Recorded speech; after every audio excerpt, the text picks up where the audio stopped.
Right, so episode number 8. We need to, I think. 3, 2, watch Crocodile.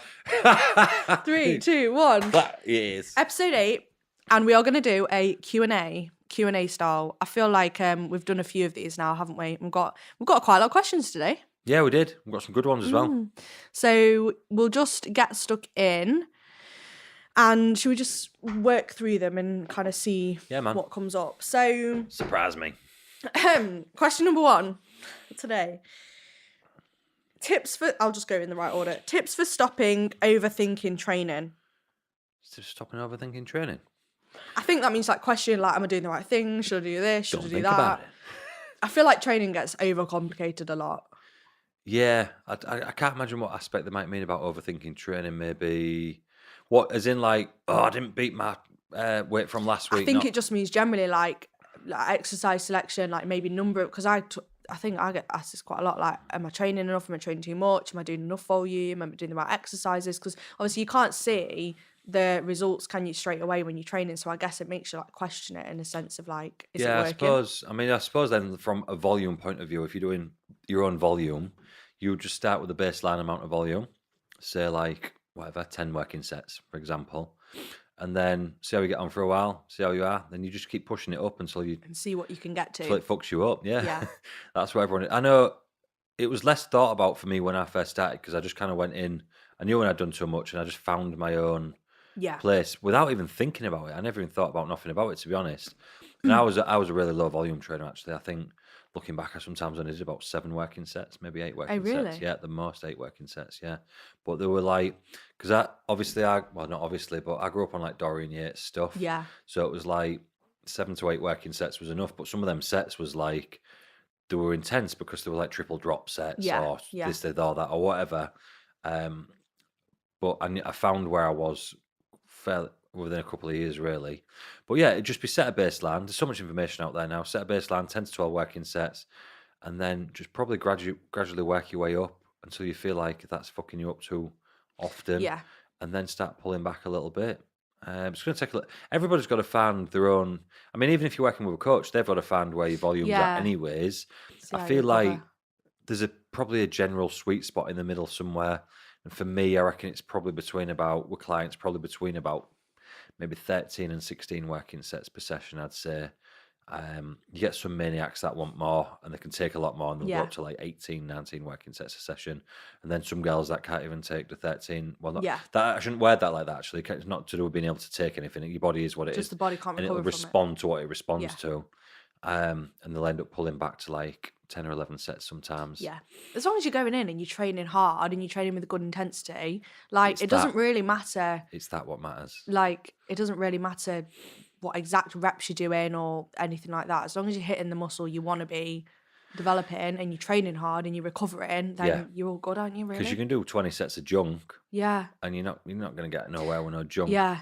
I get that quite a lot of people, in the community, some of my programs that I've got girls on are quite high volume, but then they're like, I've been adding this on, or I've been adding that on, and I'm looking at the sets thinking, that's a lot of training. And I'm like, they're not training hard enough. Yeah. So there's no point, obviously, just hammering the volume up if you're not training. Do you make them sometimes send them your working sets? Yeah, and then I'm like, you need to send me your form videos, but sometimes it's difficult, obviously, getting people to send me the form videos, but send me the last set. Yeah. And then when I reply and I say, was that a warm-up set? They're like, oh. They're like, oh, okay. Because I honestly can't tell. I'm like, do you just put it down when you got to 10? Yeah. Well, what's that? You know what I mean? Yeah. So yeah, that's some people don't want to train to complete failure, and they'll just do more volume because of it, or they'll stop and all this on the reps in reserve and all this stuff. For me, I'm not. But then again, that's what works really well for my body. I just went to the death every session, and I got massive. Yeah. And quite quickly, and that lasted forever. Do you know what I mean? That kept going. So that is how I train all my clients, to be fair. Make sure everyone goes to failure. I want everybody going to failure and pushing that. But yeah, I can understand why there's a lot of overthinking, because there's just information everywhere. So much. And I try to take myself out of my own brain and put myself into a brain that doesn't know, and then look at Instagram and think, oh my God, what's this lot? You have to do this for that, and you don't want to be doing this for that, and they're on about the same exercise, and you can't do this, and you want to put this before. Like you summed up perfectly, the top and bottom is just intensity. Yeah. I think if you're training with a good variety of exercises across all body parts intensely, you're going to grow some muscle tissue. Yeah, And 100%. go what feels right for you as well. Do you know what I mean? Yeah. I love a double. I love a triple drop set. I spent my full time doing Yeah. triple drop sets. A lot of people don't like them and they think it's nonsense and it trashes you too much and all that. But I trained 7 sets and I trained 4 days a week. Yeah. But I did a lot of drop sets. I think it's quite nice though being in the gym and just being able to like you know when you're sometimes getting heavier and then you sat around a lot, you're resting a lot. Whereas when you're going a bit higher up and you're adding some drop sets in, you just I don't know, you just feel like you're training a bit more. It's just if you actually enjoy your training. Yeah. I quite like. I used to do all sorts of mad stuff actually. And I'm not telling anyone to do this, but I think I was maybe bored. I said, speaking to my mate the other day, a lad in Jake, my mate Jack, and he goes, "Do you remember when you come in but where we was training at Bodywell that night?" And he said, "I'm doing hamstrings and calves. Do you want to jump in?" And I didn't remember what he was on about, but it definitely sounds like something I would have done. And he was like, "We was training hamstrings and we were just on the lie and curl," and he was like, "We're doing 200 reps, 10 on, 10 off." And I was like, because I used to do stuff like that all the time. That's why my legs were like balloons, probably. Do you know what I mean? Because they're just so full. Yeah, actually, like hammering Sarcoplasmic growth. And yeah, just like for legs for me, I just used to do all sorts of mad stuff. I used to start all my leg sessions with 101s, which was this is not helping the overthinking training probably, so don't pay much regard to this. I don't actually do this with any of my clients because I'm probably not strong enough to start at the start point with it. But I used to start all my quad sessions with 101s, which was just the stack of the leg extension. Do as many as I could, drop it. As many as I could, drop it. Like as in went down the... And went all the way down to stats till I got to 101 reps. That's how I started every leg session. That's mad. Yeah. I know that because this kid who I trained the other day, he trained with me and he was on about it because he was being sick all over the place. Everyone who used to train me would end up being sick because it was like that sort of crazy stuff that we used to do. But I suppose the point of the matter is, like, I didn't think about any of that stuff when I was younger. Yeah. And I still grew a lot because I just went in there and been intense. Yeah. That's the thing, isn't it? You just need to train hard. Yeah. If I'd have gone in there and done 100 reps willy-nilly or whatever, like, nothing would have happened. Yeah. But it was just brutal, savage training. And that's all it really comes down to. Make sure your form's screwed on tight. Make sure you're training hard as fuck. And then make sure you're getting enough recovery as well. Yeah. I think that's all it really comes down to. Yeah, I think it does get overcomplicated a lot, doesn't it? Fuck me, just a bit. Yeah. Jesus Christ. But it goes on to the business side of bodybuilding, doesn't it? Because I think, I mean, we all know, and I know I'm definitely not in that category, but there's definitely like the gym training side of Instagram for coaching. Yeah. I think there's a lot of different categories the way coaches are, and there's some that are really scientific with all the science, like blood work things and like things like that, and they go into a lot of that. There's the training coaches, and then there's I think a few different brackets, and if you watch some of them, it's just it's like way too in depth what it needs to be, especially for somebody who's starting out. Yeah, Jesus for most Christ. people, like they don't need that amount of. No, and what you don't realize is, and I know this now that I'm away from that life, and I didn't realize I was going through it when I was. You're actually just going on their journey with them. Yeah. So if we're going through 10, 15, 20 years of training, you go through doing a lot of different things. Yeah. Like them things what I was just telling you about them. I didn't necessarily do them the whole time. I'd have done them for maybe 5 or 6, 7 years in the middle. I didn't do them at the beginning. Yeah. Blah, blah. But like, I was definitely having all my PT clients doing shit like that when I was. Yeah. Do you get what I mean? So the online coaches now that I do going through stuff and they're trying this and, this is the best thing ever. Mm-hmm. That's what they're preaching on Instagram at that point. And then 2 years later, they'll say, "Oh no, you don't want to be doing it like that." And they'll go back. You see that a lot, and then they go back so on you're what just they basically following them around. Yeah, you're basically just following them through their journey. Yeah. So I mean, I think that's where I have a bit of an edge myself because I've been through that full journey. Yeah. And nobody's really following me through that. I picked out the bits what I like, what I didn't like, what I thought worked the best, and all the rest of it. Now I can just give that to people. Yes. Yeah. Do you know what I mean? But yeah, I do understand why people get lost with that. Same. Fuck me. Jeez. I look at it and think, oh, really? I'm going to try that. I'm going to try that when I go to gym next tomorrow.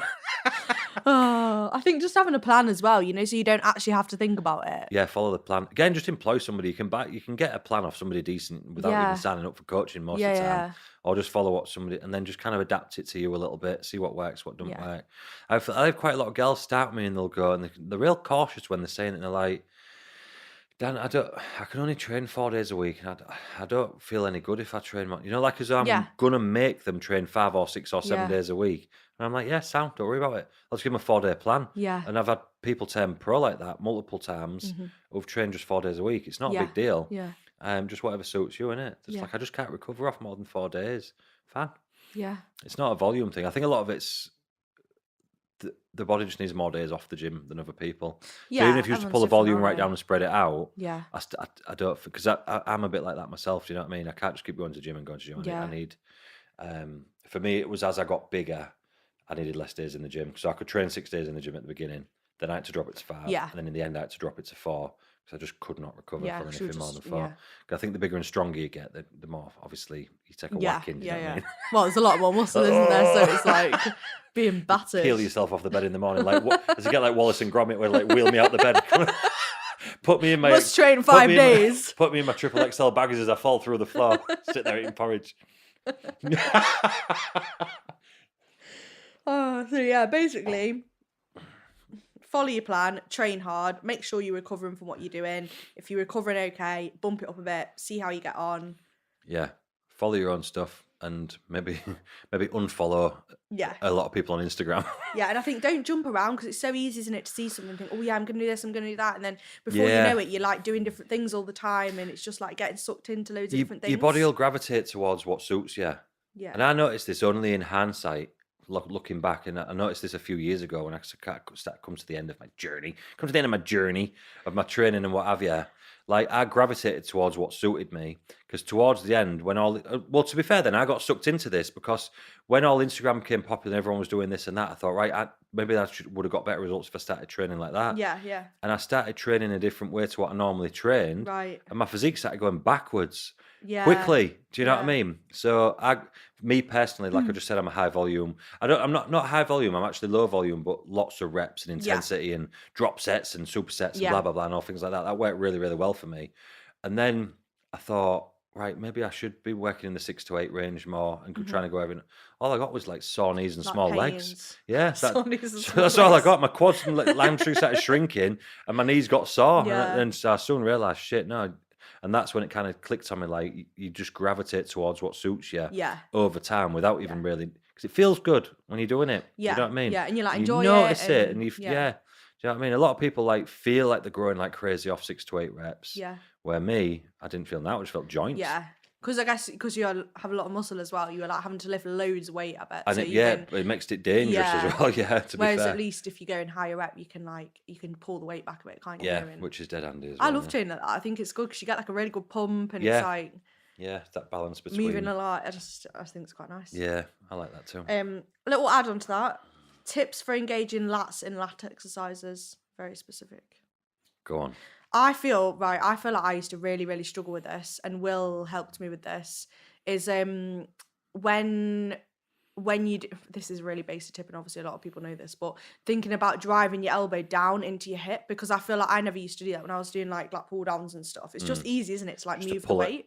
Yeah. Whereas thinking about like pulling your shoulder down, leaning into the side that you are. Yeah. So say if you're doing like a single arm like pull down, like leaning into that side slightly, and then driving your elbow down into your hip, so you can, and then you feel it in your lower lat a bit more as well when you're kind of leaning into it. I used to have this a lot with PT clients where because like when somebody just grabs it, they just pull. Yeah, you just like the shoulder and the bicep. Shoulder, bicep, and all the rest of it. Whereas when I'd say like, just imagine that your hand's a hook, and then the power's coming from your elbow and drive through the elbow. So like that takes all of this out of it. That's a good way of thinking Hook about onto it, and then you're trying to drive your elbow back, and then that takes all the thought out of this from it, and drive it right round. Another little tip as well. I don't know if this is still a thing or not, but going thumbless. Oh, so you're not actually gripping? Go like... thumbless. Yeah, so this was, I seen this on a Jay Cutler video when I was like 18 or whatever. I was like, oh, I'll try that. And I did notice the difference. And I still do it to this day, to be fair. So if you put your thumb around bar like that, there is more muscle activation throughout the full area and all the rest of it. I know that. But it pulls through the bicep a lot more. It's a lot easier to pull through the bicep. Okay, yeah. Just because of the way you're pulling. Whereas if you take your thumb to the other side, mentally or whatever, it allows you to feel like you're just pulling through that, which then is less likely to use the bicep, and it does work. As soon as you take thumbs off, like maybe not for all people, because I have some PT clients go, no, I don't know. It's that. Some like, oh wow, Jesus, that's a difference. That was a game changer for me, to be fair. And if you're using machines or even bars, you don't need your thumb around it. You've got straps on sometimes, anyways. So that was a bit of a game changer. Which little tip. Yeah, a little cheeky tip. Give it a try. If it works, if it doesn't, throw it in the bin. I think with training as well, it just takes time, doesn't it? To like play, you have to play around with things, find what works, find what doesn't. And having muscle. when you don't have any Always muscle, useful. when you don't have any muscle, you can't feel it. Yeah. So it's very I difficult. never actually thought about that. That's true. Yeah, so it always sticks in my mind from PT. I think this was really helpful when I was a PT. Yeah, I was the same. It like helps you learn so much. Yeah, You see you how learn people move and and stuff, I don't used you? to have like guys that come in like skinny as fuck, and you'd put them on like a bench press or a Smith machine or whatever in the chest press, and I'm like, "Can you feel that in the pecs?" And you're like, "No." And then I'm looking and I'm thinking, because there is no pec, it's just bone. There's nothing to. Whereas like obviously when I was training, you're like boom, boom, and you feel it. Like when you've got nothing there's nothing to feel. Yeah. So I suppose you've just got to really rely on some sensation that you've get and really work with that. Then as you get bigger, it's really the bigger you get, the easier it is, because you just pull on something like boom, there it is. Do you know what I mean? And your brain activation is really good. Takes a bit of practice. But yeah, you might not be feeling as much if you've not got too much muscle just yet. Yeah, true. Although you will have the muscle, because it will be there somewhere. We have to have skeletal muscle, otherwise you'd fall over. Oh, okay, right. How I like this question.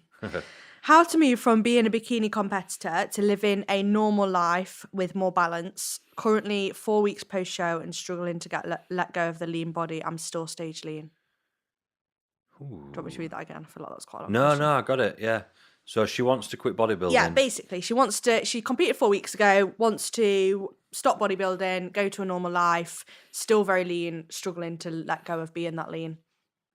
Just do it very gradually, because it takes time. The man takes time to adapt to what's in the mirror, and it will adapt to what's in the mirror. Yeah. Because it's obviously we all do that very slowly, but 4 weeks is not long. No.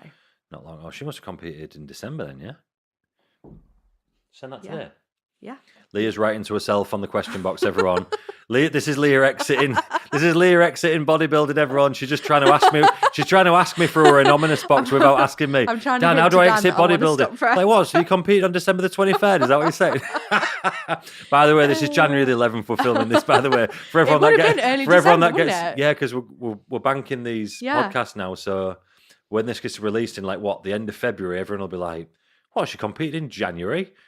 From Thailand December. or something. Yeah. No, this was literally sent this week. So yeah. So just take it gradually, man. You didn't get into bodybuilding gradually. Yeah. So you're probably not going to get out of bodybuilding gradually. You didn't just be like go from your normal person walking about on the beach and that, chilling, eating a clipper. The next thing you're stage ready, and you just go straight back to whatever. Yeah. So just gradually, do your reverse properly, go through it all, get all your blood work done, everything like that. Just if you're somebody that struggles putting fat on, and I do have these clients that really, really struggle with putting fat on mentally, so they hold on to a lot, and I have to take it quite slowly with them, which we discussed on one of the previous podcasts. Take it easy, then get to a nice set point where you want, and then I suppose wherever your diet plans at that point, if you want to go into a normal person, maybe move over to macro tracking from that point. Yeah. So then you've got, if you're panicking about it, and you're macro tracking from where your diet plan is, this is how I would see it, I suppose, then you can always eat your diet plan if you're worrying too much about changing. Yeah. And you can change one meal at a time. You just need to phase it out, don't you, really slowly if you're struggling? Steady away. Phase it out over a good few months. Let your body fat come up to where you're comfortable as well. And that will happen over time. Just because you've been shredded for a bodybuilding show and your brain's in that place now and it was a month ago, don't mean to say a month down the line it won't gradually. It will. I promise you anyway, whoever it is, it will gradually go back to normal, because everything that's in front of you gets normalised eventually. Yeah. So you get a little bit softer, think, oh, like shit. Yeah. And then that'll become normal. Yeah. And then you soften off a little bit more and you'd be like, oh no. I think even even people that are still competing still go through that, because you usually see the body fat come up and you're like, oh my God, like, oh. Yeah. And then you actually realise, oh, actually, like, it's okay, nothing bad's happened. Like, it's fine. fine. Life is fine. Like, and I think also what helps with that is like asking yourself, what is that actually bringing you? Like, how is that actually adding to your life? Yeah. You know, if you're saying that you've stopped competing and you want to go to a normal life, like, what are the reasons you wanted to do that? Because you've obviously put some thought into it if you decided you don't want to do it. So, like, what's the reason that you want to do that? So how is staying that lean serving you? Like, it's probably, and it's going to take a little while to find your set point, and where you're happy and where you sit happy and all the rest of it. Like, you don't have to just get out the car and start walking. Like, you can wait to slow down first. Yeah. Do you know what I mean? Yeah. So yeah, just try to chill out a little bit. Don't worry too much. Let your body fat come to where you want to be, and then phase. And then if you still want to live by a meal plan, there's nothing. I mean, there's plenty of people who don't compete that live by a meal plan. Yeah. You still can, but just have a little bit more flexibility on it. And if you don't want to weigh things as much, you can probably eyeball things a little bit, like not worry too much, and excuse me, eat out a couple of times. Do you know what I mean? It will come. So just try not to worry too much and just take it steady. Yeah. If anything, I think going quickly would probably make it worse because you don't know what was going on, would you? Yeah, you probably like if you try. Imagine if you've come from bodybuilding and you like set meal plan, really rigid targets, then all of a sudden, chippy tea every Friday yeah, night. I feel like people do this quite a lot actually that are coming away from bodybuilding. They like flip and do a full 180, and they're like, I'm not going to track my food. I'm going to intuitively eat. I'm going to like start yoga every day, and it's like you freak yourself out because there's so much change. Whereas you can still do your bodybuilding training. You can still, intuitively eating hard. Like if I intuitively ate, I'd be one fat motherfucker. Same. Can you imagine me with my appetite? I'd be about 25 stone. Leah's intuition would take us to a not good place. She won't get out. She'd sleep 14 hours a day and eat 12,000 calories a day. Literally. That'd be about just sit there with sausage dogs. Just lay there stroking a sausage dogs watching Netflix. That sounds like my dream life. that sounds like my Sunday afternoon, actually. It does. That sounds brilliant. I love that. Yeah. But yeah, I think people try and do it super quick and think, I'm not bodybuilding anymore, so I need to like not track my calories and start a different sport or whatever. But it's like, just take, like, you can still do all those things. You can still build those in, but maybe just like drip feed it in rather than trying to do a full 180 on your life. Slowly you can back freak away. yourself out. Yeah. I did that actually when I come away from bodybuilding. That's Did what I did. I'd made that kind like of. did a full. Yeah, I just thought, fuck this. Yeah. And then it was a strange time coming away from it really because I ended up like not training half the time and stuff like that. It's quite hard though, isn't it? I guess. Yeah, it when was you're moving weird. away from it because weird, it's like we were saying earlier. It's like it becomes like who you are a little bit. Yeah, it's just like you go to the gym because you go to the gym. Yeah. And then you're like, but I don't need to go to the gym because I'm not competing. Yeah. It's like Yeah. it was for me actually. It was my full. I mean, from being 18 to 35, whenever it was when I stopped, that was all I did. Yeah. Full adult life. So I didn't know anything else as an adult. Yeah. Yeah. Yeah, that's mad, really, isn't it? Real mad, yeah. I wouldn't even have a mature brain when I started bodybuilding. Yeah. And I was exiting it like, what, there's other food aisles in Morrison's. What do they sell down there? What's all this? You can get frozen what? Yeah, to be fair, but even that's quite overwhelming when you're coming away from bodybuilding because you don't have to think about your food shop, and all of a sudden you're like, I can buy this, I can buy that. Like, where do I even start? No, that's why I don't do the shopping. You get me walking around there, come out in debt. Come out in debt to Klarna. But yeah, it is hard. I think it's just like we said, take your time. Also like focusing on other things as well because when obviously you're bodybuilding, when you're in prep, you get focused, don't you, on like being lean and have you got leaner and like, so it's going to take time to stop focusing on those things so much and start to focus on like, how your training's going and other normal life stuff that's not related to what you look like. You probably get little stints of the year where because everyone bodybuilds initially because they enjoy it. Yeah. Like doing the cut is enjoyable, watching the progress and all like that. And there's nothing stopping you doing that again. Like if you've got a holiday in 10 weeks or something, you'd be like, ooh, I'll do a little 7-week cut and 3-week reverse into my holiday or whatever it might be. Yeah. And get a little buzz out of that and a bit of satisfaction going all day, looking and feeling a little better and all the rest of it. It's one thing I've never done in my entire life. What? A holiday diet? Dieted for a holiday. Not once. I don't think I have either, to be fair. I don't give a fuck. Because 2 days and you're fat anyways. By the time I even got off the plane, you've had like some of them little Pringles and some of whatever drinks they're giving you on the plane. You get off and you look like shit anyway. I'm like, fuck, I just dieted 8 weeks for that. I can see the sock marks in my ankles. I haven't even left the country yet. And then you've got your all-inclusive buffet when you get there. Exactly, yeah. 2 days and you're like, well, that was a waste of 10 weeks. Might as well go looking like shit and come home looking like shit. Yeah, never dieted for an holiday in my life. I might do that. That might be one of my goals, to diet for a holiday. You're going on holiday this year? No, I don't want to diet. Dan never goes on holiday because he Never doesn't go on want to do a holiday holiday again. diet. I'll just go caravan in Wales instead. Yeah, I feel like that's pretty much answered that, hasn't it? Yeah, I think so, yeah. It's hard. It's just going to take a bit of time. You're like changing your whole life, basically. Yeah, So, but again, it's the extreme mentality of a bodybuilder. Just like, boom, boom, boom, I want to bump, bump, bump, like that. Like, just let it chill. You find that a lot, don't you, as well, with people that have quit bodybuilding, they don't have to latch on to something else. Yeah. It's like... 1,000,000%, yeah. That's the reason I got into bodybuilding to start with. Yeah. Because the brain needed something to latch onto. Yeah. And it's a very good thing to latch onto. Yeah. Because it's never ending. It just keeps going forever. It don't end. But yeah, there are coaches out there as well that like specialize in like exits. Like post show and things like that, and help people with it. Yeah, definitely. What do PCA actually want for bikini? Figure and physique, I can always predict, but the Bikini Pro show results were surprising. Some outstanding shapes and lots of muscle, beaten by people with less aesthetic physiques and less muscle. Is being shredded and lean the main goal? How is it scored? I feel like you're the one to answer this because you're the judge. Yeah, it's a very open-ended question, isn't it? Because I suppose a lot of it comes down to that's their opinion of what they're seeing. Yeah. I mean, like I suppose PCA Pro Bikini is quite lean though, isn't it? Yeah, it's very shredded. It's very lean. It's very shredded. Yeah, it's easy to say things from a distance in the crowd what you're seeing compared to what you see up close on the judges' table. That is two very different kinds of fish. Yeah, you've said that before. Yeah, massively. Sitting on that front table, it is a different thing. Yeah. And sometimes conditioning will override certain shapes if the certain shapes are not in thing. But at the end of the day, if someone's got a better physique and the conditions line up, the better physique's going to win. That's how it's going to happen. Yeah. So I don't know what show they're talking about or whatever, or what they might be regarding to. But yeah, PCA Pro Bikini is very lean. PCA Pro Physique is very jacked. PCA Pro Classic is more jacked.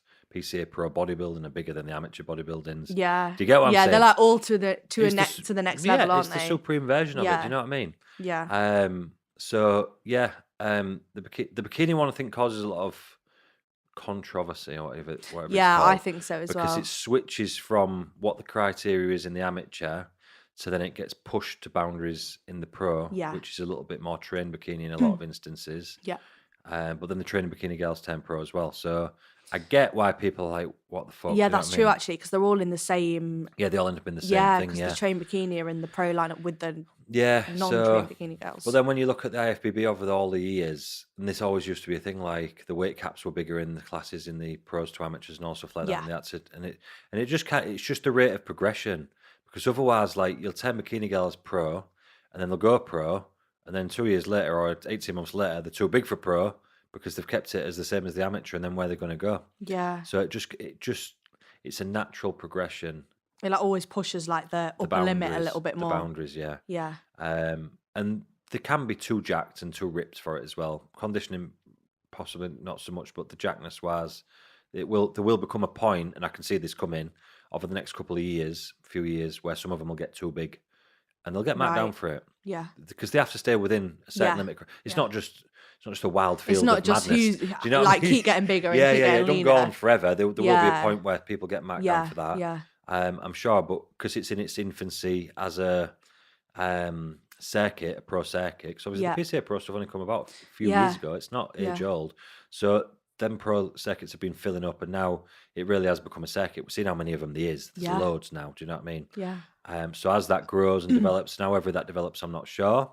My prediction is that eventually it'll become where there's pro qualifiers, or whatever you want to call it, pro final qualifiers at the qualifiers.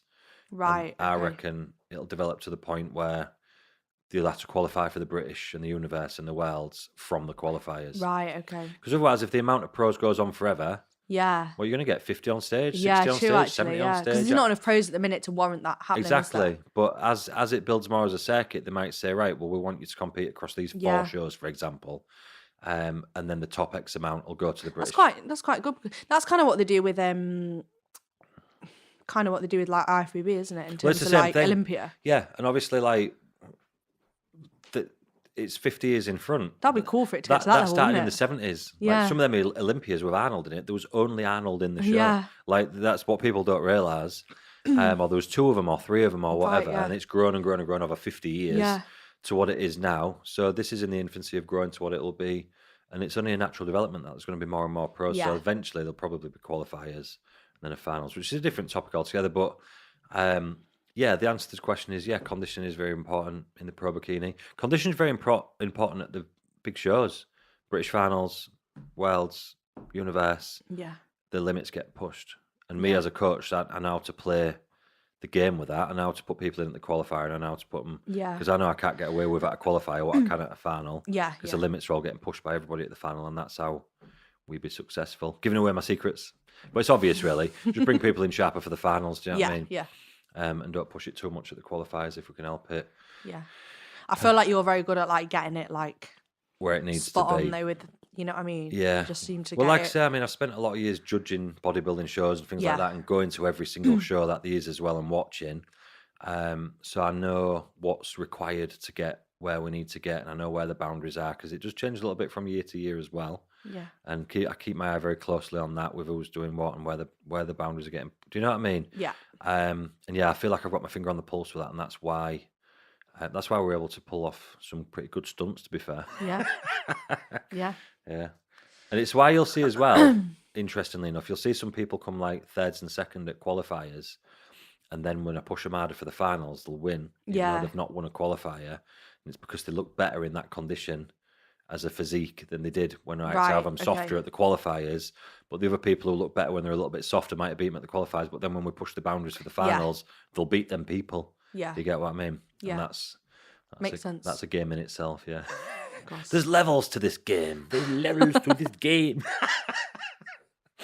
You know what you're doing, don't you? We have a go, don't we? I don't know if I'm going to read that one.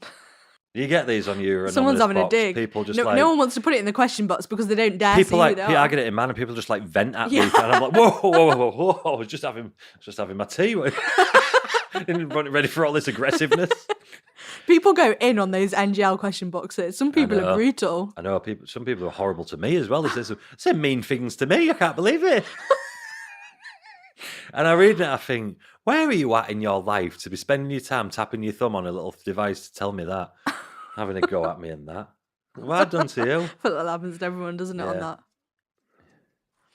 So basically it's saying, what's the point of having clients in a PCA natty show when there's other federations that are already out there that have been doing it for a longer period of time? In a nice way. In a nice way, yeah. Why not?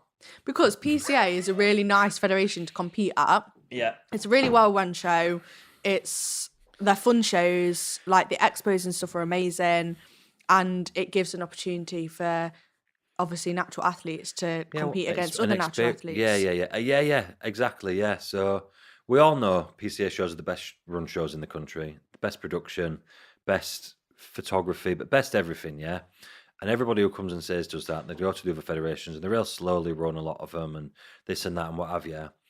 And a lot of natty people are always saying, "Oh, I'd love to do PCA," but everyone's like insisting and all that. I hear that all the time. I wish I could do PCA, but blah blah blah. Which obviously, generally, my usual response is like, "You can do PCA. Yeah. There's loads of natties that do PCA. I've won pro cards with multiple natties, like quite a lot of natural people. So it's just basically giving them a platform to do that against other natties. Like, what's the big deal? Which I think is a really positive thing. Like, yeah, it's really positive. Yeah, like loads of my clients are really excited. They're like, "Oh my god, have you seen this? It's amazing." All my natty clients message me like, "I'm doing buzzing, this." weren't they?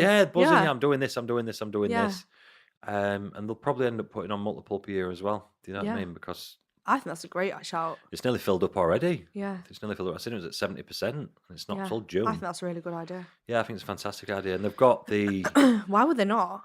Yeah, why would they not? Well, if it's there for people. It's not anything bad. It's just a nice... I think in Korea, I think it's Korea or somewhere like that. Someone was telling me. I think they have natty on the Saturday and open on the Sunday or something like that. I'm sure they do that at every show. I've tested events on the Saturday. I might be wrong, don't quote me, but I'm sure I heard something like that.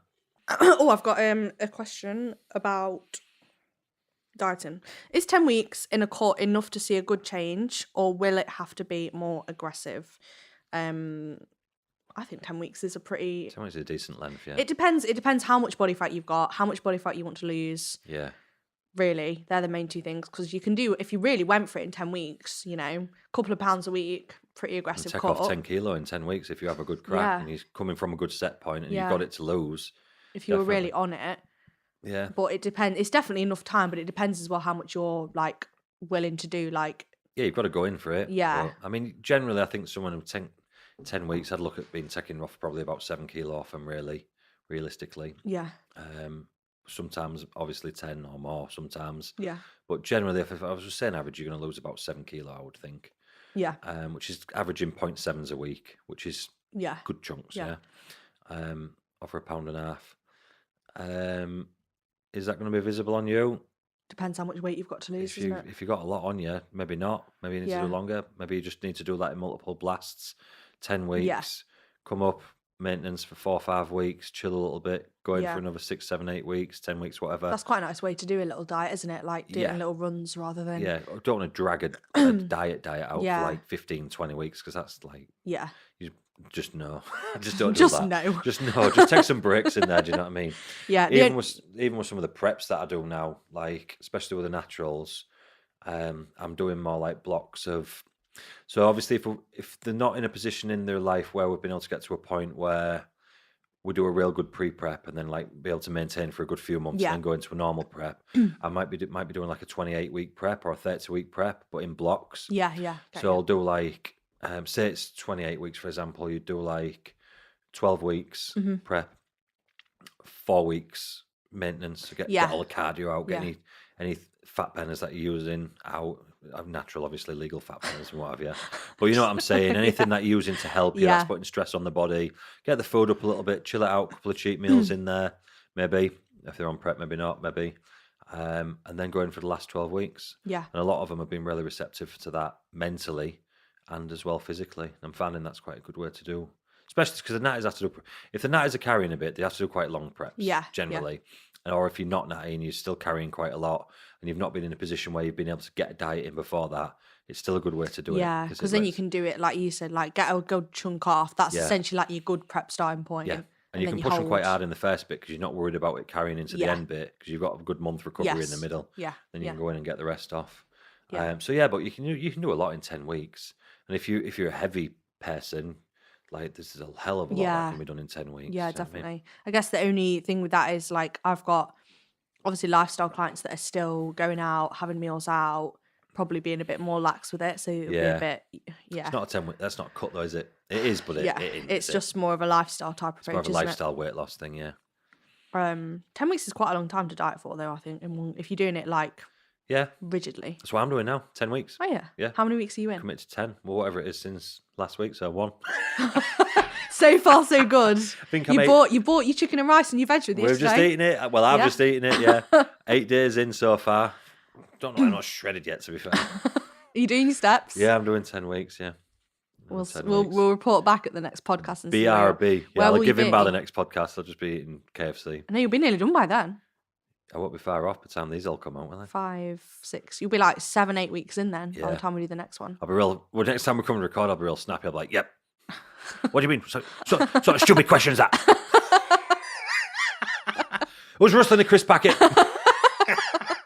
Oh God, prepare. Okay, what keeps you motivated on days you're not motivated? What do you tell yourself? What keeps you motivated? Basically, what keeps you motivated on days where you don't really feel very motivated? I feel like I'm interviewing you. Yeah. Well, Roger.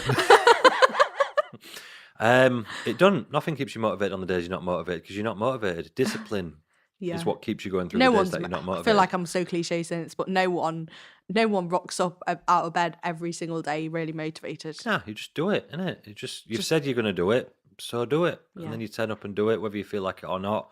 And I think that in itself probably creates momentum of motivation more so than when you're missing days. Because then if you give yourself the opportunity to miss days, then I'll just fuck today off and then blah blah blah whatever. And then you're never going to get any momentum of motivation. That's hard to say. Yeah.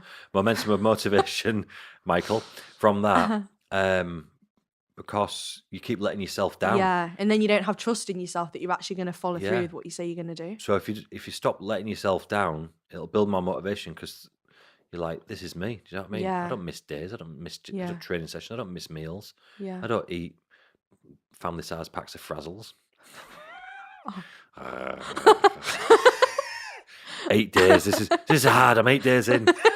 8 days in. I'm just looking at Leah and she just looks like a frazzle. It's a 5 foot 5 frazzle. With glasses on, just talking to me. I do love Frazzles. They're all right, aren't they? I can't eat them though, to be honest. I don't actually eat them. I don't know why I come out with that. You're burping bacon for about 3 days, isn't it? When you've had it, like, bah. Oh my God, I can still taste that. I ate that last Sunday. Oh God, that was funny. So basically, yeah, just show up and do it anyway. Yeah, motivation comes from. It's not like a motivation. Come on, you'll probably get a good reel out of this. Motivation comes from taking action on something. Like you're not just gonna suddenly wake up and think, oh yeah, I feel extra motivated to like hit all of my goals this week. Like you're gonna have days where you just can't be bothered to do it. Yeah. Like I have days where I find it really hard, like getting up in the morning. Peel yourself out of bed. Yeah. But you just have to think like, well, if I don't do it this once, like I'll just, that just needs. I'll just do it later. I'll just do it later. And you just think, oh, it's okay. I can miss it because I can do it later. Yeah. Whereas it's just like holding yourself to a high enough standard. Yeah. And being like, no, this is something that I want to do. Like I need to do it. I need to show up and do this. Get the fuck up, and then you'll feel so much better once you've done it. When you'll feel so much better for doing it once you've done it. When you didn't feel like you wanted to do it. Yeah. That's infectious. Yeah. And I know I keep saying it, but it's just all momentum. Yeah. It's all momentum. I'm not missing today because I didn't miss yesterday, and I definitely won't be missing tomorrow. Yeah, it does build up, doesn't it? Definitely. Yeah. Whereas if you fucked it off yesterday, you might think, oh well. Yeah. Do you know? It just becomes like the norm, doesn't it? Then? Yeah. You're like, oh, my brain doesn't work like that, anyways. But you just don't let yourself down, man, and you'll feel better. Yeah, you just don't. No one feels motivated. Nobody's motivated 24/7. Right. Figure posing routines. Choosing a song, planning a routine, wing it. No, I'm joking. Don't do that.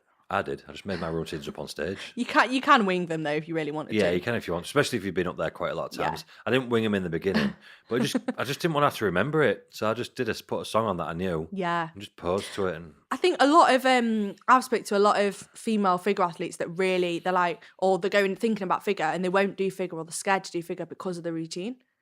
Oh, so do you get much. That a lot? Oh, all the time. It's really common, isn't it? I'd love to do a figure, but I don't want to do the routine. The routine's like... Oh, honestly, just pretend you've got cramp and telling me not doing it. It's not even judged. Like, don't even worry about it. Yeah. I just don't want to. I don't want to pretend dance. You've got cramp.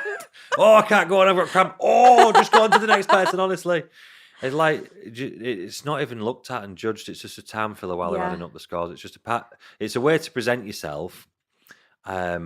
For your photographs and a bit of stage time for you. That's all it's actually there for. It's not actually a time filler while they added up the scores, but that is when they're doing the scores. They're not even looking at that. Do you know what I mean? Which is what I was going to say, really. If you're nervous about it, just pick your favourite posers. Yeah. You can work with a posing coach that will literally make your routine for you. Pick a really slow song so you're not having to like jump between poses and just make it really, really easy. Yeah, just go through your poses. Yeah, you can basically do your quarter turns with a little bit of flowiness in between. Yeah. Nobody gives a fuck. Most people probably aren't watching it. Yeah, they've probably gone to the toilet. Toilet break. Nobody cares about your routine. Yeah. Choosing a song, just pick a song you like. Yeah. Pick a song your mum likes. Pick a song you like and pick a slow song if you're nervous about it because then you're not having to jump around a lot. But you don't have to do any mad flip. I mean, I think that looks so cool. And I wish it I does could look do cool. stuff If like you can that, do it, do it. If you want to risk your ACL on stage, it's up to you. I'm not that savvy. No. It's less hard than people think it is, the routine. Yeah, and I've had loads of them, especially when they've come from bikini. Yeah. And I've just been like, look, and then they'll do it and they'll be like, oh, actually, it was all right. I like this question. This is kind of a business question. Ooh. It's nice to talk about stuff like this. Yeah. Tips on how to manage clients, how you run check-ins, etc. Time management. Oh yeah, this girl, she put that on my Q&A when I was doing my stories last week, and I actually didn't get round to doing it. But when I read it, I thought, oh, that's a good question. Just read it again. Tips on how to manage clients, how you run check-ins, etc. Time management. This probably goes back to what we was on about in the last podcast with being routine. Yeah. Like for me, I do the same things all the time, and I manage my time really well and make sure I've got enough time for my clients. So I have a set amount of clients per day, and I never break that limit. So I work 5 days a week on standard check-ins. Obviously, it runs into the weekends and that when we're doing competing and stuff. But standard check-ins for me, 5 days a week, capped at a certain number per day. Yeah. Do not go over that number, no matter what. Because whether people know or not, I cap my clients and I never go over it. I've done. I found where my limit was real fast a year or two ago, a couple of years ago, and I never want to go back up there again. So I cap my clients at a certain amount. Don't go over it. And then I start work at the same time every day. Do the same thing every morning. Start it. I have X amount that I go through. If they're a quick bunch, so if you've got no problems that day, I'll finish by a certain time. Then I go have something to eat. Then I go to the gym. Blah blah blah. And then I'll come back and finish off what I didn't finish before I go. That's where my Okay. routine's at for my clients. Um, and it's just knowing, innit? Like Yeah. how much you can. I think everybody goes to breaking point before they come back again. Yeah. And I did. I broke myself a couple of years ago. Yeah. I had a certain amount of clients, and I Too didn't know. I much. didn't. Jesus Christ, yeah. But you wouldn't have known unless you'd have done But I that. wouldn't You have known wouldn't if have known, would you? until I'd gone there. Do you know what I Yeah. mean? Yeah. Yeah. And then I thought, right, where do I actually want to be? And then Yeah. I think I got rid of some clients that I didn't want anymore. And then obviously some drop off anyways, Yeah. let it kind of fall back a little bit. And then I set my number now and I just don't go over Yeah. that. So then, so I know with this number of clients that I've got, where I'm at now is fairly steady for me. And then when it hits season, Yeah. it gets a bit busier, which is not too bad. And I know when it hits peak season, September, October, November, Yeah. I know I'm very, very busy day to day, and it's for a short stint of time, Yeah. 3 months. And I couldn't deal with that all year, personally. I won't be able to mentally deal with that all year, but I can deal it for Just for that a short stint of stint time. and then come out of it again. And I know that just from experience of years. Yeah. And I guess time management for you is like, from how long you've been coaching for, how long roughly check-ins take you. Yeah. Like you just learn that with experience, don't you? I don't know about you, but you end up, I call it a flow. You end up in a flow. Yeah. If someone breaks your flow, it wrecks it. So like you Yes. just go from checking, and I don't even know what time it is or anything. And all of a sudden, like I come up and I'm like, oh shit, I've just done 12 check-ins Yeah. and like, It took me 3 a hours while has to get. passed and, It like, took me a while do you to know- get to this actually, because Yeah. I was like, when I first started doing it, I was like checking my phone and like getting sidetracked and doing little jobs, and I was like, why Yeah. is it taking me like 9 hours to do these check-ins? Like this isn't normal. And then I realized, I was like, okay, so just like like you said, getting yourself in a little box, putting your phone away. Yeah, I don't know about you. I mean, obviously yours is thing, but I have a work phone and a normal phone. Yeah. Which every coach should have that really. My normal phone, even in the room with Yeah. me, that's in my other room. I put Yeah. that in the complete other room, so I can't be tempted to look at it or hear it ringing or see it Yeah, ringing or yeah. whatever. I don't have any social media of any sort on my work Yeah. phone or anything like that. And then it's just me and the work. And Yeah. like, this is why I think like, I don't know if I've had this conversation before. And it's real mad because like people like, online coaches don't work that many hours, with check-ins and that. And I think, because you do outside of your check-ins anyway, with social media and Yeah. all this other shit we have to do, calls and all the There's rest so of it. much stuff behind the scenes what people don't They realise think that you it's actually just do. check-ins. But I think I'm pretty certain I do more work in 4 hours on check-ins than a normal working person does when they go to work for 8.5 hours. Yeah. I'm sure of it. Yeah. Because I don't look up. Yeah. I don't stop. I don't talk to anybody. Yeah. There's zero interruption for what I'm doing. What other job do you go to where you are literally doing the job, let's call it an office job, without looking up, talking to anybody, looking at your phone, going off something to eat, anything else like that, for literally non-stop, bop, bop, bop, bop, bop, Yeah. bop, bop, like that? I'm pretty sure I do the same amount as an 8-hour day in about 4 hours. Yeah. And then you've got your other stuff you do outside it. Yeah, and then obviously you got to film your reels Yeah. and bloody do your social media and take calls and answer Yeah. inquiries and all the rest of it. Obviously, all that builds up. Yeah. But I do think in that block of work of check-ins I do every day Yeah. that it's that I do more in that time. But yeah, so for me, I know where your limit is and you learn where that is real quick. And then like so far as managing people, it comes down to the same thing. So I know at any point of the year for me now, when check-ins come through in the mornings, I deal with all my dailies first, which is people on prep, Yeah. which is the week of the show, peak week. Do my dailies first, and then if I've got midweek check-ins come through as well, I Yeah. usually deal with them second, and I'll go to my normal check-ins. Yeah. So I've got basically what work I've got now, plus probably maximum of a couple of hours on top of that as well in the morning. Yeah. So I know where that is then. The mistake I made a couple of years ago was ramming my days even fuller, which I could cope with. And then you had And the then when prep it hit stuff. peak season, it was like, oh shit. Yeah. I was working Yeah. without stopping all day, every day. Yeah. And I nearly blew up actually, but that's how we learn it. How you run check-ins? You do yours on WhatsApp, your check-ins? Yeah, I still do all mine on WhatsApp. Just have a questionnaire that they fill in and they send that across on there. So they communicate with through WhatsApp. And then I send replies through there as well, Yeah. actually. Bring everything up on the screen, have a look, go through it all, and then use WhatsApp to reply with it. I've been tempted so many times, and we've had this chat quite a lot, haven't we? Yeah. I always say, do you think I need to do that? And we're like, do you need to move over to this? Do you need to move over to that? And then I talk to all my clients, I think it works ask well, for what you opinion, do. and they all come back to me. And I did this with Nicola the other day when I seen her actually. Yeah. they're just like, no, I don't want to do it any other way than that. Keep Yeah, it that yeah. way. I think everyone's got this natural, just want to progress, just want to progress. Yeah, But if yeah. something's working, just stick with it. All my clients are happy as Larry on Yeah. there. It's real easy for them. And I always say this, like, if you've got an app and it goes down, I don't want the Yeah. stress Yeah. of then, like, what's happened? Yeah, Do you know it what I is mean? and that does Or happen I sometimes know with it does, apps, and yeah. it Can is you imagine stressful. that on like peak week and that, and Yeah. people can't get all the app and they can't log into the app because they haven't got internet where they are, Yeah. or this and that.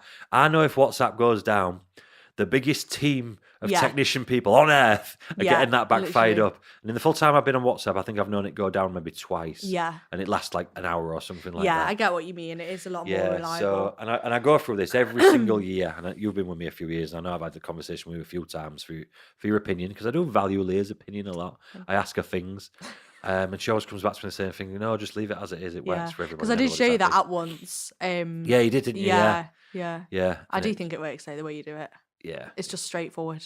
yeah. And people that you coach as well will just crack on with it. Like they don't need like little boxes they can tick off Well, and stuff like that. that's the thing. I think that's what it comes down to. Like for me, for my clients, like they just want the information. Mm. Like you will get. I think I've spoke this on a different podcast. I don't know if it was you or when I was talking with Georgie one time.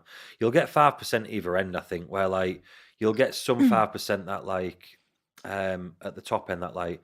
And they need to see all their information on a spreadsheet. Yeah. And they want to fill in a spreadsheet every single morning. Say how many times I've had a shit. Say what your weight is every morning. Yeah. Say how much coffee you've been using that day and blah, blah, blah, and all that. Yeah. And you will get some people that do that. And I have had consult calls with people that have said that, and then they prefer that type of thing. Yeah. And that's cool. That just means you're not suited to me. Do you know what I mean? It's not anything else. But it's not that many people. There's 5% at the other end that probably don't give a shit about anything.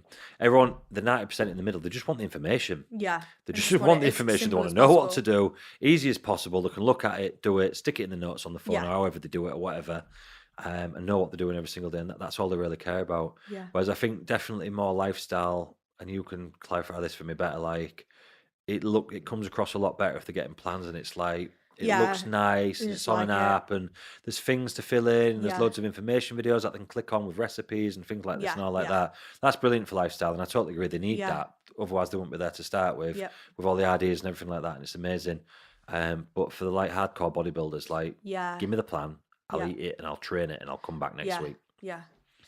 No, I get what you mean. And I use the app that I use for both, and I like it on that because it's got like a daily habit section. So like when you're filling out all your peak week info, or like you can basically log it in there so it records it all. So it's like little things like that like really, really useful. But I do mine the same way in terms of like have a check-in cut-off time, all the check-ins need to be done.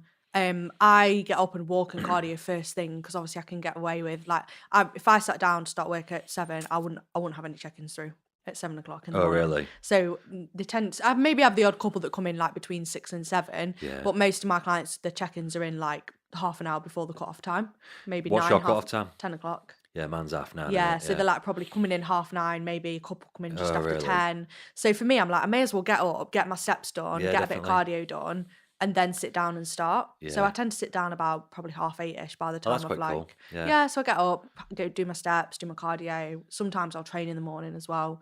And then sit down and then just basically keep going until I'm done. Yeah. But sometimes I'll have clients where, because I do all mine via like Loom, like video recording. So I need to be like sat in my office really to do it. Yeah. Hair done on that. Yeah. Glasses polished. Glasses polished. So I just sit down and then I'll just keep going until I'm done. And sometimes you have check-ins and they just take a bit more time when you're like changing things and stuff, of course, you? That's what I mean. You don't know if you're going to get a bunch of easy ones that day or a bunch of hard ones or a mixture or whatever. Sometimes they do end up going through till like the evening sometimes if I've like got a few where they're like need a lot of stuff doing or we need to like have a call or whatever. But I basically just start about 8:30, 9 and just roll through them until they're all done. Did I even say what time I started? Did I say? You said about 6:45, didn't you? Yeah, 6:45, generally about 6:45, 7. Yeah. And there'll always be 5 or 6 in there. Even in the winter, there'll be 5 or 6 ready to go. In the summer, there'll be because a lot of people are waiting for some light. If they're not very good with a ring light setup or whatever. So in the summer, fucking hell, I can open it at 6 o'clock and there's loads in there. Yeah. Bodybuilders are mental. They get up at 4 in the morning, don't they? Yeah. Yeah. Well, I think when I was in prep, my check-in was over to you at like. Yours was always about 6:15. Yeah. Yeah, I always remember your check-in time. So I always come out literally round about exactly the same time, about 6:15. Oh, so on schedule. I think she is. Time management. I have like just a list with like the client day, the day of the week. So I do my check-ins Monday to Friday. I have a cap like you, so I just say I won't have more than X, Y, Z on each day. Yeah. And then when a new client comes in, I'll just put them on the day with the lowest Same, yeah. check-ins. And then I have them on like a board. And then I can just check who has and who hasn't checked in, and then chase people up who haven't checked in. Similar. Which works quite well. I have mine in groups, don't I? Yeah, that works well as well. I use WhatsApp groups for mine, so I'll have all my clients for that day. I'll have a Tuesday group, a Wednesday group, a Thursday group, a Friday group, and a Saturday. That's my 5 working days. And then when someone leaves, I take them out of the group. When someone joins, I put them in the group. And it's just a real easy way for me to see how many clients I've got on that day. Yeah. And then, right, Tuesday's a bit empty, which ironically, it's my empty day at the minute. Put them in there, blah, blah, blah. And then if I need to send any messages, it's double-handed, because then if I need to send any... I actually put them in there to start with to keep track of them. Yeah. So I knew where everybody was and what they were doing. And then now it's just like say before Christmas, like when I moved everybody's check-in day by one day, I just send everybody a message. Yeah. I couldn't imagine having to message all them different people and tell them what was going on. Yeah. So I could just keep them all in one place. All in the day groups. Yeah, that's a good idea, to be fair. Yeah. Sorry, guys, I'm blah, blah, blah. I'm just stuck in traffic or blah, blah, blah. You know what I mean? Yeah. It just keeps everything organised, which is a really good idea, actually, to do it that way. Yeah, it makes it dead easy. I don't do mine like that, but it makes sense. And that's how my checklist goes. I just go on, at the end of the day, when I finish checking in, I look on the group and have a look. Yep. Oh, where's there? Boom. Send them a message. You all right? Yeah. You know what I mean? Yeah, makes sense. That's a good idea, to be fair. In off-season mini cup prep, if you miss a meal, is it better to have 2 in a row or skip it? Obviously, granted, that doesn't happen very often. Just eat it. Eat both meals at the same time. Both meals at the same time, yeah. Just some people do that anyway. Like, it's not something I recommend. I like people spreading it out across the day. If you've got like 6 meals, though, you can get away with probably comboing like a chicken salad with like a meal with carbs in, and just add the chicken protein. and rice. You just have a bit more chicken in that meal. There's a lot of things with that over the last few years where everyone's like, it doesn't matter. You just eat everything on a night, and like they end up eating like 5 meals at once. And I'm like, I'd love that. Why does everybody have to be so extreme? Why can't they just say you can cluster a meal now and again? It won't make that much difference, as opposed to I don't start eating until 4 o'clock in the afternoon, and then I eat all my meals before 9 o'clock and go to bed. I don't like being hungry. Like, what the fuck has happened here? That's actually crazy. I know. Yeah, so just combo them together. Yeah, you'll be all right with that. Yeah, that's the easy answer, isn't it? Amazing. So yeah, that is I can't remember what episode 8. Episode 8. Yeah, episode 8, that one. So yeah, we're on Apple, we're on Spotify, we're on all the channels now. We're on YouTube. Fucking gangsters, aren't we? Yeah. Digital gangsters. We are. We're on it. So yeah, let us know if there's anything you want us to talk about. Like, we'll drop some boxes up next time, and we've always got some topics to go at anyway. Yeah, I feel like we get quite a few through. Thank you as well for all the support. I've been getting quite a lot of messages. I don't know if you have, saying how much they're enjoying it and whatnot. And especially a lot of my own clients as well have been saying it in the check-ins and stuff like that. Yeah, it's been really enjoying good. it. So it's motivation to keep turning up, talking shit, and recording it, posting it on the internet. Thank you very much, guys. No, it's good. It's nice. It's nice. It is. Yeah. Thanks so much for watching, and we'll be back it'll be a few more weeks now, won't it? Yeah, when Leah gets back from Thailand. I'm going to Thailand, if you didn't know. She'll be very brown when she gets back. I hope so. So if you don't recognise her, it's Leah. Hopefully I'll blend in. Yeah. Thanks, guys. We'll be back soon.